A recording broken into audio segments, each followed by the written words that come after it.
Anda masih bersama kami di Jendela Istana Garuda TV. Pemirsa, pemerintah menggelontorkan 2 stimulus besar menjelang Idul Fitri, yaitu kenaikan tunjangan hari raya bagi aparatur negara serta bonus hari raya untuk pengemudi ojek online dan kurir aplikasi.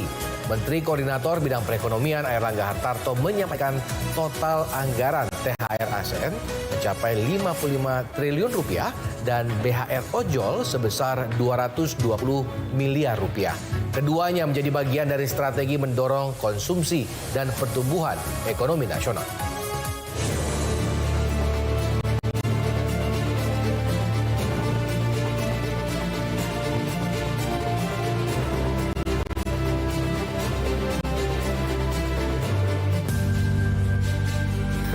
Pemerintah menyiapkan anggaran 55 triliun rupiah untuk pembayaran THR aparatur sipil negara TNI Polri serta pensiunan.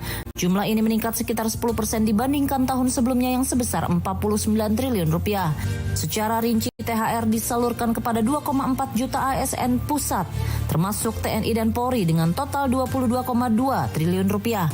Kemudian 4,3 juta ASN daerah menerima 20,2 triliun rupiah, sedangkan 3,8 juta pensiunan mendapatkan alokasi 12,7 triliun rupiah.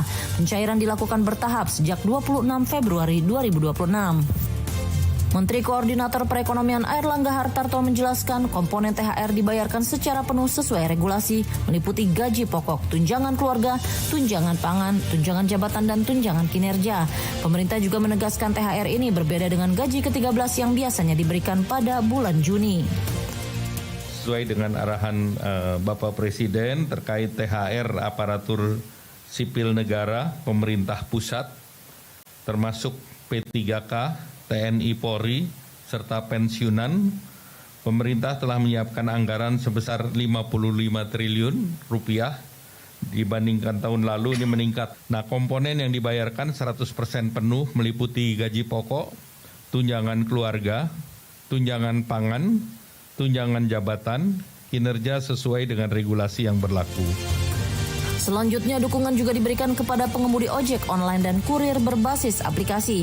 Bonus hari raya tahun ini meningkat 2 kali lipat menjadi 220 miliar rupiah dengan perkiraan mencakup sekitar 850 ribu mitra penerima. Sebelumnya total BHR berada di kisaran 105 hingga 110 miliar rupiah dengan masing-masing aplikator mengalokasikan sekitar 50 miliar rupiah. Kini setiap perusahaan mengalokasikan 110 miliar rupiah sehingga totalnya menjadi 220 miliar rupiah. Penyaluran didorong agar dilakukan lebih awal, yaitu H-14 atau paling lambat H-7 sebelum Idul Fitri. Stimulus BHR tahun lalu itu setengahnya dari yang sekarang. Kemudian kenaikan THR ASN juga tahun ini 10% lebih besar. Sehingga tentunya kami berharap pertumbuhan ekonomi di kuartal pertama ini akan lebih tinggi dibandingkan Q4 yang lalu.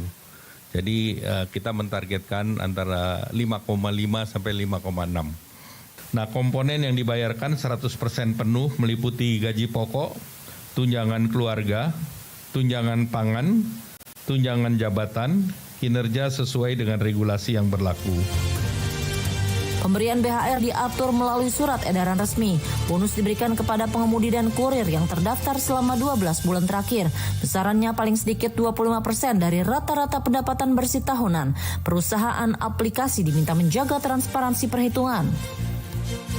Pemerintah juga menyampaikan mitra pengemudi telah terdaftar dalam program jaminan kecelakaan kerja dan jaminan kematian melalui BPJS Ketenagakerjaan. Dukungan kesejahteraan lain yang telah diatur dalam perundang-undangan tetap berlaku. Kemudian bonus hari raya untuk ojol. Ini bonus hari raya ini telah dilakukan dengan komunikasi intensif dengan para aplikator. Dan alhamdulillah komitmen kuat dari para aplikator juga diwakili dengan yang hadir pada pagi hari ini. Jumlah yang diberikan ini BHR tahun 2025 bisa mencakup kepada sekitar 850 ribu mitra penerima atau pengemudi dengan nilai total 220 miliar. Dan ini 2 kali dari tahun lalu. Sementara itu, sektor swasta diwajibkan membayar THR karyawan secara penuh tanpa cicilan paling lambat H-7 sebelum Lebaran. Kebijakan ini dimaksudkan untuk menjaga daya beli pekerja di seluruh sektor. dalam surat edaran kami, kita meminta THR keagamaan wajib dibayarkan paling lambat 7 hari sebelum Hari Raya Keagamaan. Kami juga sudah merincikan tata cara perhitungan besaran dari THR.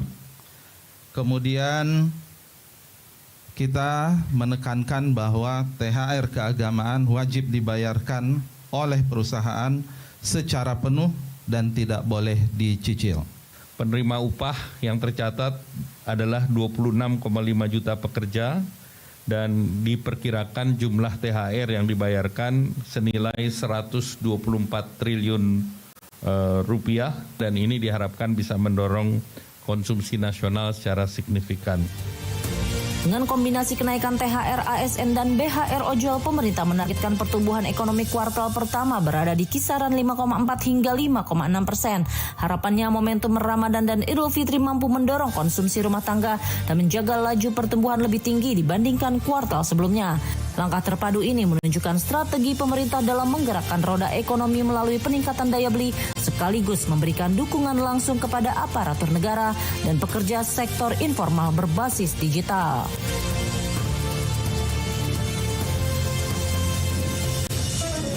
Konflik Amerika Serikat Iran memanas, pemerintah amankan kepulangan jemaah umroh. Laporannya akan kami hadirkan usai jeda. Tetaplah di tempat Anda.